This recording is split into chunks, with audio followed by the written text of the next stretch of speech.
Welcome back to again my channel. आज के video में हम यहाँ पे डिस्कस करने वाले हैं रिलायंस इंडस्ट्रीज के स्टॉक को। तो इसके अगर मैं बात करता हूँ तो आपको क्या करना, इस वीडियो को लास्ट तक जरूर आपको देखना है। अगर आपने इन्वेस्टमेंट कर रखा है तो भी देखना है, अगर आपने इन्वेस्टमेंट नहीं किया इसमें अब तक तो ये वीडियो आपके लिए जरूर देखना है। जो भी इस मार्केट में काम कर रहा है ये एक ऐसी कंपनी है जो इंडिया की सबसे बड़ी कंपनी है। तो इसमें क्या हमें इन्वेस्टमेंट करना चाहिए या नहीं करना चाहिए, क्या ये मल्टी बैगर स्टॉक बन सकता है या नहीं बन सकता, अगर ये बन सकता है मल्टी बैगर स्टॉक तो इसके कौन से ऐसे बिजनेस है जो अभी मल्टी बैगर रिटर्न हमें देने वाले हैं, तो उन सबको हम डिटेल में यहां पे डिस्कस करने वाले हैं। तो इस वीडियो को लास्ट तक आपको जरूर देखना है। तो रिलायंस की अगर मैं बात करता हूं तो चाहे वो पेट्रोलियम हो या जियो हो फिर या रिलायंस रिटेल हो, ये सब हमने सुना हुआ है, हम इनके बारे में जानते हैं। लेकिन सवाल यह है कि रिलायंस के शेयर की अगर बात करता हूं तो करंट प्राइस इसका है अभी कितना है, 1357 रुपए। और लास्ट 1 ईयर की बात करता हूं तो वहां पे हाई कितना मारा था, 1551, और यहां पे लो कितना है इसका, 115। ठीक है, अभी ये बोनस दिया था उसके वजह से 1:1 का बोनस था तो ये शेयर का प्राइस क्या हो जाता है, हाफ हो जाता है। अगर यहाँ पे देखो एनएससी के ऊपर आते हैं तो यहाँ पे आपको सारी इसकी हिस्ट्री दिख जाएगी। ये स्टॉक हमें डिविडेंड भी देता है। तो कॉर्पोरेट एक्शंस पे जब मैं आऊंगा तो यहाँ पे आपको क्लियरली दिख जाएगा। देखो 1:1 का अभी इसने बोनस दिया था, ठीक है, उसकी वजह से इसके प्राइस यहाँ पे हाफ हो गए और यहाँ पे 5.5 रुपीज का यहाँ पे इसने डिविडेंड भी अभी दिया है। तो कब इसने कितना बोनस दिया है, कितना डिविडेंड दिया, ये सारी हिस्ट्री आप यहाँ पे देख सकते हो। अब इसके बाद में हम आते हैं वापस इसी स्टॉक पे। तो रिलायंस की हम यहाँ पे बात कर रहे हैं तो इसके अगर बिजनेस की बात करते हैं तो रिलायंस के बिजनेस क्या है, इस कंपनी की देखो धीरूभाई अंबानी जी ने इसको स्टार्ट किया था और उसके बाद में अगर मैं बात करता हूं ये 1966 में इन्होंने स्टार्ट किया था। ये जो कंपनी है आज एशिया की टॉप कंपनी में से है और इसका बिजनेस मॉडल बहुत बड़ा और डाइवर्सिफाइड है, वो आप यहां पे देख सकते हो। यहां पे देखो इनका जो बिजनेस है वो कौन कौन सा बिजनेस है। फर्स्ट बिजनेस है oil to chemical segment, 57% revenue इनका यहां से आता है। ठीक है, तो यहां पे O2C इनका बिजनेस है और ये जो बिजनेस है ये कंपनी की कोर स्ट्रेंथ है, यहीं से इसकी कोर स्ट्रेंथ है, मेन बिजनेस इनका यही। ठीक है, उसके बाद में इन्होंने रिटेल सेगमेंट में आगे वहां पे 23% का इनको अभी यहाँ पे इसको क्या मिल रहा है, रेवेन्यू मिल रहा है। टोटल रेवेन्यू की बात करता हूं और इनकी अगर बात करता हूं तो 15,200 रिटेल स्टोर्स है, बहुत बड़े स्टोर्स होते हैं ये, और 19 करोड़ इनके कस्टमर है यहाँ पे। देन आगे अगर हम आ जाते हैं उसके बाद में आगे चलते हैं। नेक्स्ट देखो, नेक्स्ट आता है डिजिटल सर्विसेज बिजनेस जिसमें जियो आपका आता है, 11% रेवेन्यू यहां से आ जाता है। देन उसके बाद में अगर मैं बात करता हूं ऑयल एंड गैस वाले में तो 1% का रेवेन्यू है और यहां पे मीडिया एंड एंटरटेनमेंट बिजनेस में भी ये लोग है। ठीक है, अब इसके बाद में देखो, इसके बाद में ये इनके बिजनेस हो गए। टेलीकॉम सेक्टर में जियो है जो इंडिया की नंबर 1 टेलीकॉम कंपनी है। रिटेल की बात करता हूं तो रिलायंस रिटेल में सुपरमार्केट से लेकर ई कॉमर्स तक हर जगह रिलायंस की स्ट्रेंथ है, पकड़ है। अब रिन्यूएबल एनर्जी की बात कर रहे हैं तो ग्रीन एनर्जी भी इनका मिशन है। आने वाले समय में ये सबसे बड़ा गेम चेंजर होगा, इसी की हम बात करेंगे, न्यू एनर्जी की बात करेंगे। अब यहां पे देखो इसके बाद में और आपको क्या जानना है, पहले बिजनेस देख लेते हैं, इसका चार्ट भी हम यहां पे देखेंगे, कोई दिक्कत नहीं, वो भी हम यहां पे देखने वाले हैं। उसके बाद में एक पॉइंट में आपको और बताता हूं, इसको हम बाद में देखेंगे। यहां पे इनके बिजनेस को आप देख सकते हो। ठीक है, बिजनेस को देखने के लिए देखो रिटेल का इनका है यहाँ पे digital services, media entertainment, oil to chemical, oil and gas. उसके बाद में न्यू एनर्जी की जब मैं बात करता हूं तो उस बिजनेस में आप आते हो, देखो यहां पे आ जाते हैं, इसकी वेबसाइट पे आके आप इनके बिजनेसेस को देख सकते हो कि एनर्जी में oil and gas, refinery marketing है ना, फिर यहां पे देखो पेट्रोकेमिकल में टेक्सटाइल्स, पॉलीमर्स, पॉलिस्टर्स, ये सब यहाँ पे ये बनाते हैं। उसके बाद में रिटेल में आपको पता है रिलायंस रिटेल था, देन उसके बाद में जियो आ गया, new energy and new materials. इसकी अगर बात करता हूं तो ये यहां पे मेन हमारे लिए अभी डिस्कस करने के लिए, बाकी तो सारे हम यहां पे देखेंगे। अब इसके लिए आप देखते हो तो यहां पे रिलायंस का प्लान क्या, वो आप यहां पे देखो। अगर रिलायंस इंडस्ट्री के फ्यूचर प्लान की मैं बात करता हूं तो इसमें हमें एक पॉइंट यहां पे देखना, ग्रीन एनर्जी गीगा कॉम्प्लेक्स। इसमें आप यहां पे देख सकते हो कि ये जामनगर में एक मैन्युफैक्चरिंग यूनिट इनकी लगी है, बहुत बड़ी गीगा फैक्ट्री इनकी। उसमें इन्होंने क्या लगा रखा है, इनका प्लान क्या है, solar PV modules, batteries, fuel cells and other components for the renewable energy value chain. क्या मीनिंग है इसका, डिटेल में देखने के लिए एक पेज मैंने और ओपन कर रखा है, यहां पे आ जाओ, ठीक है। इसमें यहां पे आता हूं तो इधर देखो, नहीं ये नहीं है, ये तो 100 गीगावाट इनका टारगेट है। अब देखो सोलर में इनका टारगेट क्या है, उसको आप देख लो। इनका टारगेट है सोलर में 2030 तक कितना, 100 गीगावाट। अब ये कितने बड़ी पावर होती है, कितना होता है 100 गीगावाट, इसको जानने के लिए अगर मैं कंपेयर करता हूं इसको टाटा पावर से, तो टाटा पावर की जो कैपेसिटी है वो कितनी, अभी ओनली 15 है, 15 टू 16 गीगावाट है इनकी। दिसंबर 24 की मैं बात कर रहा हूं अब तक, है ना। अब इनका टारगेट क्या है, 2030 तक 23 गीगावाट का टारगेट ओनली। और रिलायंस का क्या, 100 गीगावाट। उसके बाद में अदानी पावर की अगर हम बात करते हैं तो इनका 30 तक कितना, 30 गीगावाट है, और अभी कितना है, 17.5 गीगावाट। और इनका टारगेट कितना, 30 गीगावाट। तो 2030 की मैं बात करता हूं तो 30 अदानी पावर का और टाटा पावर का कितना, 23, दोनों का मिला के कितना, 53। और रिलायंस का क्या टारगेट है, ऑलमोस्ट इन दोनों कंपनी का जो भी पावर जनरेशन होगा ऑलमोस्ट उसका डबल हो जाएगा, किसका, रिलायंस का। तो यहां पे देखो सोलर और ये ग्रीन एनर्जी में आ गया ना यहां पे, तो ग्रीन एनर्जी में रिलायंस इतना बड़ा यहां पे जो गीगा प्लांट इनका लगा है जामनगर में, ये नेक्स्ट 4 to 6 क्वार्टर्स में यहां पे फंक्शनल हो जाएगा। तो वहां पे देख सकते हो इनका कितना, ये जो टाटा पावर और रिलायंस पावर इन दोनों कंपनियों को मिला देता हूं और उसके बाद उसकी डबल तो इनका ये एक बिजनेस से हो जाएगा ही। तो इसलिए ये multi bagger stock definitely next 5 to 7 years में बनेगा ही बनेगा, इसमें सॉरी, ठीक है, इसमें कोई डाउट यहां पे नहीं है। देन उसके बाद मैं आ जाता हूं यहां पे, एक बात और इसमें देखते हैं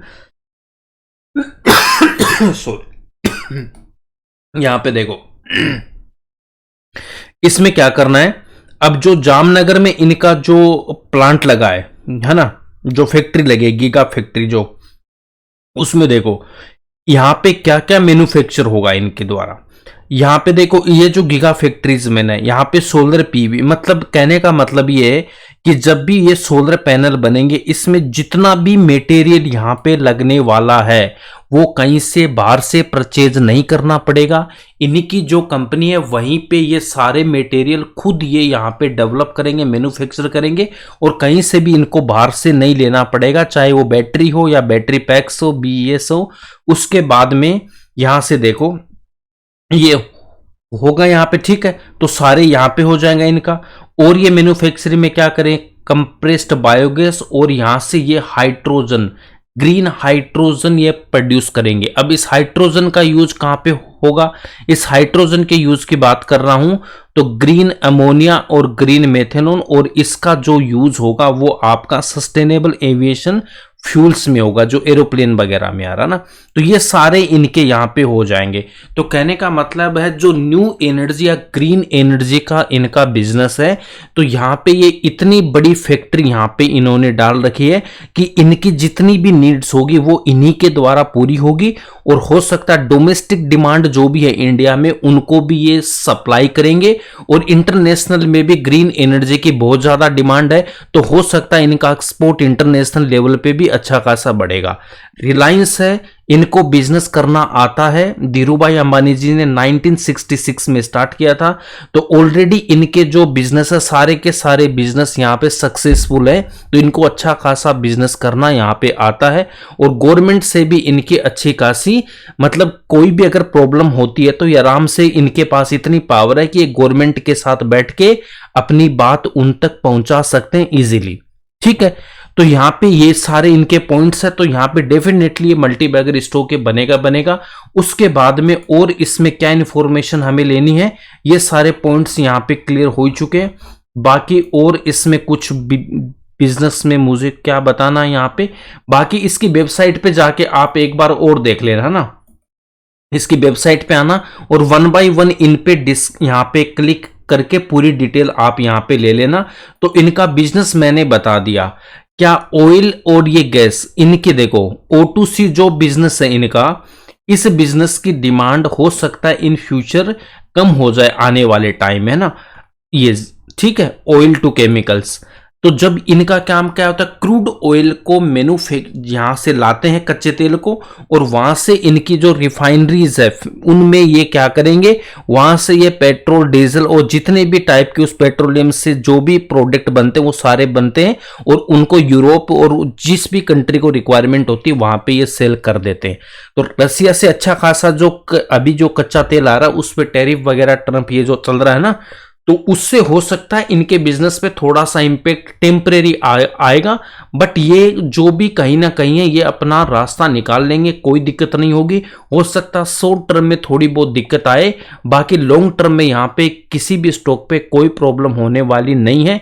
जो भी अपना प्रोडक्ट यहाँ पे बना रहे हैं वो कहीं ना कहीं अपना किसी मार्केट को बेचने के लिए, और भी बहुत सारे मार्केट्स हैं, इंडियन गवर्नमेंट भी पूरे यहाँ पे ट्राई कर रही है। 40 कंट्रीज को ऐसा उन्होंने देखा है कि यूएसए से जो भी हमारा लॉस हो रहा है, तो उन्होंने 40 कंट्रीज को भी चूज किया जहां पे वो अपना जो भी यहाँ मैन्युफैक्चर हो रहा था, टेक्सटाइल हो या जो भी हो, जिस इंडस्ट्री पे यहाँ पे टैरिफ लगा है, तो वो उन कंट्रीज से अभी डिस्कशन वगैरह सब हो रहा है। तो आने वाले टाइम में हो सकता है 2-3 क्वार्टर कुछ दिक्कत हो, बाकी सारी चीजें नॉर्मल हो जाएगी। ये सब टेम्परेरी इंपैक्ट्स होते हैं, बाकी कुछ भी नहीं है। ठीक है, आगे चलते हैं। तो इस बिजनेस की बात कर लिए, डिजिटल सर्विसेज, इसकी डिमांड हमेशा रही, ये रिटेल वाला बिजनेस इसकी भी हमेशा डिमांड रहने वाली है। और ग्रीन एनर्जी ये तो अभी डिमांड में रहेगा ही रहेगा, और इसकी रिक्वायरमेंट भी हमें। ठीक है, तो बिजनेस आई होप हमने डिस्कस किया अच्छे से, आपको सारे पॉइंट समझ में आ गए होंगे। और अगर आपको इंफॉर्मेशन लेनी है तो यहाँ पे स्क्रीन के इस डॉक्यूमेंट्स में आ जाना, यहाँ से जुलाई की ये जो पीपीटी है इस पे देख लेना, या फिर अगस्त वाले इस पे जाओगे तो एक आपको वीडियो मिल जाएगा, या फिर फाइनेंशियल ईयर 2025 इस पे क्लिक करके और डिटेल ले सकते हो। बाकी आप इसकी वेबसाइट पे जाके डिटेल ले सकते हो। अब इसके एक पॉइंट और है, वो हम देखते हैं। पहले इसके फंडामेंटल देख लेता हूं 1-2 मिनट में, बाकी मैं बाद में बताऊंगा। मार्केट कैप क्या है इसका, अभी ऑलमोस्ट 18.3 लाख करोड़ का भी मार्केट कैप है हमारे पास इसका। ठीक है, ओके। देन उसके बाद में यहां से अगर मैं चलता हूं, डेट 0.44 है, कोई बात नहीं, ये यहां पे मैनेजेबल डेट हो जाएगा। इसकी इनकम इतनी है, ये सारे हो जाएंगे। देन उसके बाद में ये डिविडेंड की बात हो गई। देन आते हैं क्वार्टरली रिजल्ट की बात करता हूं, तो जून 25 को जून 24 से कंपेयर करेंगे, तो यहां पे इनकी जो सेल्स है वो कितनी थी जून 24 में, 2,31,784 करोड़ थी। और अभी 25 में कितना हो गया, 2,43,632 करोड़। तो सेल्स इंक्रीज हुई है, यस इंक्रीज हुई है। एंड यहां पे अगर मैं प्रॉफिट की बात करता हूं, ऑपरेटिंग प्रॉफिट, वो कितना है, ऑलमोस्ट मेरे पास 39,000 करोड़, और यहां पे कितना, ऑलमोस्ट 43,000 करोड़। तो मेरे पास यहां पे ऑपरेटिंग प्रॉफिट इंक्रीज होके आया है, सेल्स इंक्रीज होके आई है, एंड प्रॉफिट बिफोर टैक्स भी आप देख सकते हो इंक्रीज होके आया है, एंड जो नेट प्रॉफिट है वो भी मेरा यहाँ पे इंक्रीज हो गया। तो क्वार्टरली रिजल्ट इसका शानदार आया। देन अगर मैं प्रॉफिट एंड लॉस की बात कर लेता हूं, तो यहाँ पे इनकी जो सेल्स है वो देखो लगातार यहाँ पे ग्रो कर रही है। यहाँ पे थोड़ा सा 14 से 15 में हुआ था कम, देन और डिक्रीज हुई थी, फिर यहाँ से इंक्रीज होना स्टार्ट हो गई थी। देन उसके बाद में कंसिस्टेंटली यहाँ पे नहीं, वापस यहाँ पे 21 में डिक्रीज हुई है, देन अगेन इंक्रीज होते होते यहाँ पे आप यहाँ पे देख सकते हो इनकी सेल्स कितनी हो गई अभी 9,62 या 63,000 करोड़। देन उसके बाद में मार्च अगर 25 की बात करता हूं तो नेट प्रॉफिट मेरे पास कितना है, 81,000 करोड़ का है। अब लास्ट 4 क्वार्टर की बात करते हैं तो सेल्स मेरे पास हाईएस्ट एवर है, लास्ट ईयर की जो सेल्स है उससे यहां पे ज्यादा है, एंड प्रॉफिट भी मेरा यहां पे हाईएस्ट एवर है। लास्ट 4 क्वार्टर मतलब इन 4 क्वार्टर्स की मैं यहां पे बात कर रहा हूं, ठीक है। तो सेल्स भी मेरे पास हाईएस्ट एवर है एंड यहां पे प्रॉफिट भी आपका हाईएस्ट एवर है। उसके बाद आ जाते हैं इसकी बैलेंस शीट में। तो बैलेंस शीट में आप देख सकते हो रिजर्व खुद के पैसे यहाँ पे कितने इसके पास में 8,30,000 के आसपास है, 30,000 करोड़ के आसपास। और डेट यहाँ पे क्या हो गया, 3,074 करोड़ है। यहाँ पे आप देख सकते हो इसमें एक पॉइंट यहाँ पे देख सकते हो, रिजर्व इनके पास में यहाँ पे देखो रिजर्व के यहाँ पे डेट बहुत ज्यादा था इनका, यहाँ पे आप क्लियरली देख सकते हो डेट बहुत ज्यादा था, यहाँ तक यहाँ पे भी डेट था अच्छा खासा। देन यहाँ पे रिजर्व इंक्रीज होने लगा, यहाँ पे अच्छा खासा इंक्रीज हुआ और डेट यहाँ पे कम किया इन्होंने। देन रिजर्व यहाँ पे इंक्रीज होता गया और डेट यहाँ पे कम हुआ। यहाँ से अब जो डेट है वो इसके कंपैरिजन में अच्छा खासा कम हो गया, तो डेट यहाँ पे इनकी बोरोइंग यहाँ पे कम हो रही है और यहाँ से जो इनका खुद का पैसा वो बहुत ज्यादा है यहाँ पे। तो ये जो 0.44 यहाँ पे डेट है ये कोई यहाँ पे दिक्कत वाली नहीं है इस रिलायंस के लिए, सब यहाँ पे अच्छे से मैनेज हो जाएगा। जब इनके प्रॉफिट आप देख रहे हो कितने ज्यादा यहाँ पे प्रॉफिट आ रहे हैं और ये बहुत तेजी से अभी इंक्रीज होने वाले हैं। फिक्स्ड एसेट यहाँ पे देख सकते हो कितने ज्यादा हो गए, हाईएस्ट एवर फिक्स्ड एसेट है और यहाँ पे आपके पास में 2,63,000 करोड़ के आसपास CWIP में, ठीक है।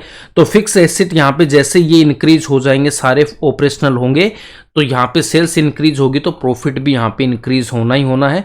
देन प्रमोटर्स यहाँ पे 50% के आसपास है, FI इज 19.21, DI है 19.72 एंड यहाँ पे पब्लिक मेरे पास ओनली 11%। अगर पब्लिक को ले लेता हूं तो आप यहाँ पे देख सकते हो स्ट्रॉन्ग हैंड्स के पास में कितना यहाँ पे आ जाएगा, मेरे पास में ऑलमोस्ट कितना रह जाएगा, 89% है ना।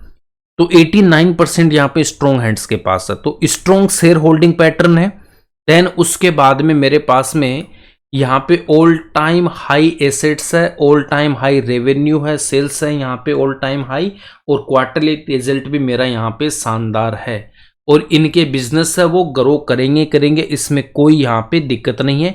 अब एक पॉइंट हम यहाँ पे और देख लेते हैं कि अभी जो इनकी मीटिंग हुई है AGM 25 की, तो वहां पे मुकेश अंबानी जी ने क्या बोला, ईबिटा को लेके इन्होंने क्या बोला है कि ईबिटा इनका डबल हो जाएगा 27 के एंड तक, बाय 27। तो इसका मीनिंग क्या है कि 2027 के लास्ट तक इनका ईबिटा की अगर मैं बात करता हूं तो नॉर्मली अगर हम सारे फैक्टर्स को छोड़ देते, ईबिटा का मीनिंग होता है ऑपरेटिंग प्रॉफिट्स, ठीक है। बाकी अदर इनकम ये सब सारे मैं छोड़ देता हूं, तो ईबिटा को जनरल शॉर्ट में मैं ये बोल सकता हूं मेन ईबिटा होता हमारा ऑपरेटिंग प्रॉफिट, ठीक है। तो ये क्या बोल रहे हैं नेक्स्ट मतलब 2017 के एंड में, ठीक है। तो अभी क्या चल रहा है हमारा ये 25 है, तो 26 27 2 ईयर्स तो वो, और इस ईयर के यहाँ पे कितने मंथ्स यहाँ पे रह गए हमारे पास में, आज ये कितना स्टार्ट हो गया हमारे पास में, अगस्त तो एंड हो गया, सितंबर, फिर अगर आपके पास अक्टूबर नवंबर दिसंबर, मतलब यहाँ पे 2 ईयर्स 4 मंथ्स की बात है, तो ऑलमोस्ट 28 मंथ्स की बात है, ठीक है। तो यहाँ पे आप ये देख सकते हो ऑलमोस्ट मैं ये मान लेता हूँ 2.5 साल की बात है ना, ठीक है, 2 ईयर्स 4 मंथ्स। तो इसमें ये स्टॉक हमारा क्या होगा, यहां पे ये बोल रहा है कि ईबिटा डबल हो जाएगा। तो ईबिटा डबल होने का मीनिंग यहां पे क्या, देखो ईबिटा डबल होने का मीनिंग ये है कि यहां पे आप देख सकते हो कि अभी जो इनका ऑपरेटिंग प्रॉफिट आ रहा है वो यहां से डबल हो जाएगा, 1,70,000 करोड़ का जो प्रॉफिट है यहां से ये नेक्स्ट 2.5 ईयर्स मतलब 2.5 साल के आसपास ये मान लो आप, उसमें क्या हो जाएगा, ये डबल हो जाएगा, ये इन्होंने बोला है, ठीक है।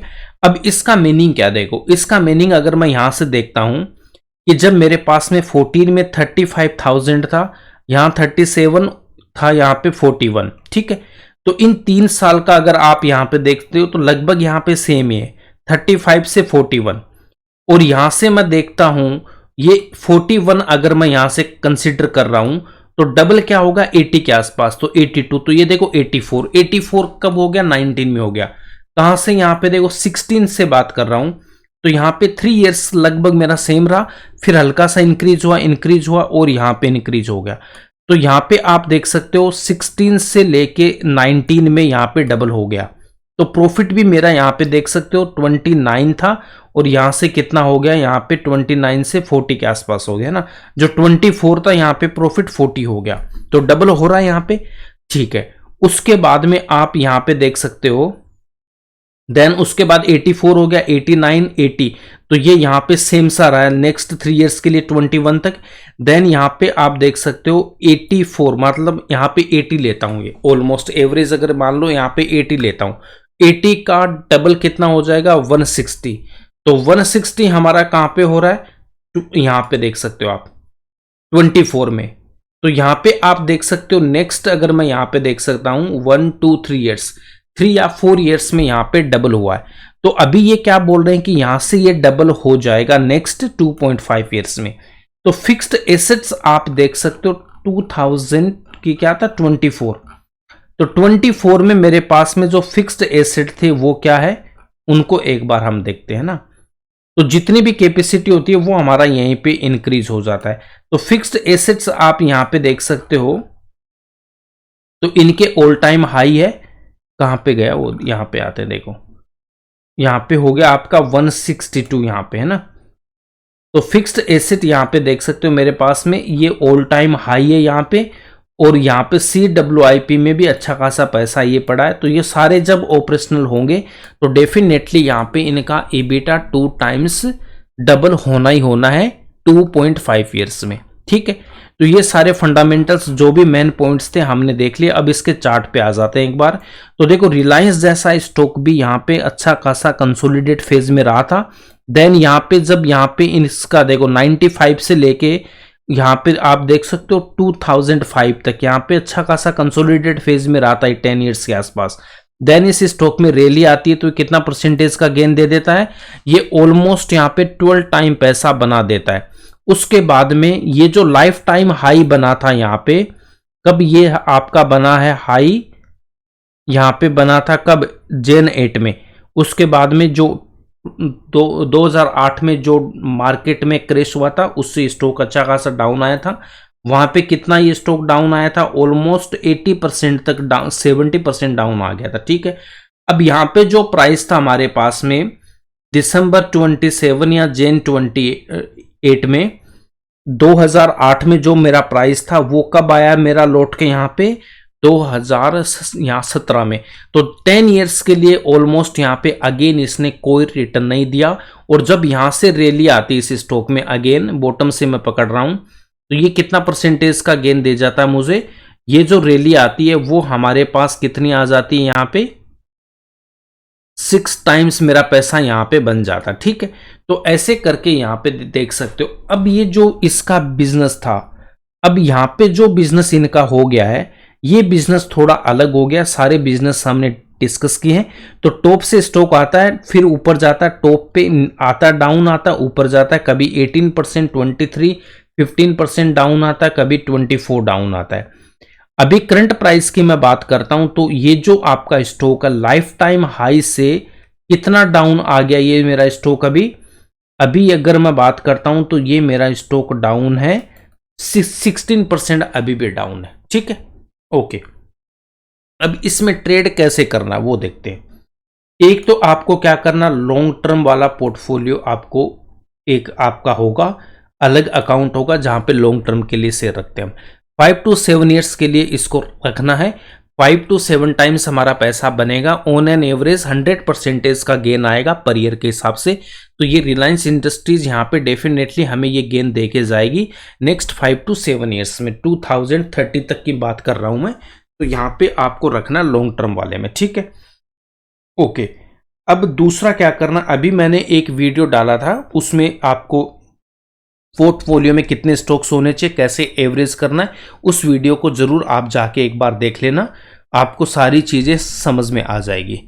तो लॉन्ग टर्म का एक हो गया। दूसरा हमें क्या करना है, इसमें स्विंग ट्रेड भी करना है। तो स्विंग ट्रेड के लिए क्या करना है कि जैसे ये लाइफ टाइम हाई के आसपास जाएगा वहां पे हम प्रॉफिट बुक करेंगे और वहां से 20-30% जैसे डाउन आएगा वहां पे हमें क्या करना, हमारी पोजीशन बना लेनी है और जैसे फिर वो अगेन लाइफ टाइम हाई पे जाएगा तो हम उसको सेल कर देंगे।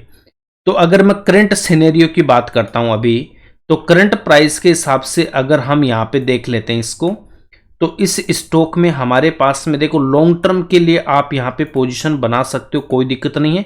और 3% से ज़्यादा बिल्कुल नहीं लगाना। कंपनी कितनी भी अच्छी हो, हमें अपने पोर्टफोलियो का एक बार में 3% से ज़्यादा नहीं लगाएंगे, ठीक है। और टोटल हमारे पास में इस रिलायंस जैसी कंपनी में आप बिल्कुल यहाँ पे टोटल कितना लगा सकते हो, 9% लगा सकते हो मैक्सिमम। उसके लिए आपको पोर्टफोलियो में कितने स्टॉक होने चाहिए वो वीडियो देख लेना। एवरेज करने की स्ट्रेटेजी आपको समझ में आ जाएगी कि जैसे 10-10% ये डाउन जाएगा, हम यहाँ पे अलग अलग अकाउंट में 3-3% यहाँ पे इन्वेस्ट करते रहेंगे, ठीक है, ओके। अब अगर ये स्टॉक यहाँ से लाइफ टाइम हाई पे जा रहा वापिस, तो कितना परसेंटेज का गेन आएगा, यहाँ पे मेरे को 18% का गेन आ जाएगा। अगर 1 ईयर में भी 18% आ रहा तो क्या दिक्कत है, कोई दिक्कत नहीं है। करंट प्राइस की मैं बात कर रहा हूं। और एक मेरा यहाँ पे देखो ये बॉटम से अगर बात करता हूं तो यहां से तो बहुत अच्छा गेन दिया है इसने ऑलरेडी। यहाँ पे कितना 37% का गेन हो चुका है और यहां से 43% का गेन था, ठीक है, ओके, कोई बात नहीं। तो एक तो ये हो गया मेरा ट्रेड। ये नेक्स्ट 5 to 6 मंथ्स में आ रहा तो भी कोई दिक्कत नहीं, बट हम 1 ईयर के लिए यहाँ इन्वेस्टमेंट करेंगे इस टारगेट के लिए। अब और यहाँ पे क्या पॉसिबिलिटी हो सकती है, कल को अगर ये स्टॉक यहाँ पे थोड़ा सा डाउन आ जाता है, ये जो करंट प्राइस है ना यहाँ पे, हो सकता है ये स्टॉक मेरा थोड़ा सा नीचे और आ जाए। अगर ऊपर जा रहा है यहाँ से तो कोई दिक्कत नहीं है, अगर हो सकता है ये इस रेंज में अगर ये ऐसे होके जाएगा तो ये सारा का सारा हमारे लिए यहाँ पे बाइंग जोन है, करेक्ट। अब इसमें क्या करना है, जिसने ऑलरेडी पोजीशन बना रखी है उसको क्या करना है वो भी हम डिस्कस कर लेते हैं। अगर किसी ने यहां पे पोजीशन बना रखी है इस स्टॉक में, ठीक है, तो टॉप से ये स्टॉक कितना डाउन आए, अगर मैं टॉप से देखता हूं तो अभी भी ये स्टॉक मेरा कितना डाउन है, 15% डाउन है। तो जिसने यहां पे टॉप पे इसको बाई किया होगा तो उसके लिए क्या करना, आपको जिस भी अकाउंट में आपने बाई कर रखा है इस स्टॉक को, तो 3% वहां पे अपना इन्वेस्टमेंट किया होगा। अगर वहां से आपका स्टॉक ये 10% मिनिमम 10% डाउन है, अब जैसे 15 है तो कोई दिक्कत नहीं, तो 15% अगर मेरा डाउन, अगर टॉप पे कोई यहां पे बाई कर रखा है तो मैं 3% और अपना इन्वेस्टमेंट कर दूंगा, ठीक है भाई। 3% आपने यहां पे मान लो टॉप पे बाई किया होगा तो जीरोधा में किया होगा, तो अब जो ये 15% डाउन है तो मैं इसमें एवरेज जीरोधा में नहीं करूंगा जहां पे पहले मैंने बाई कर रखी है। मैं एक नया अकाउंट मेरे पास होगा, नहीं है तो मैं ओपन करूंगा एंजल वन, अपस्ट्रोक, 5 पैसा, बहुत सारे डिस्काउंट ब्रोकर्स है, उन सब पे हम यहाँ पे, और जो भी मेरा सेकंड अकाउंट होगा उसमें मैं यहाँ पे फ्रेश बाइंग करूंगा।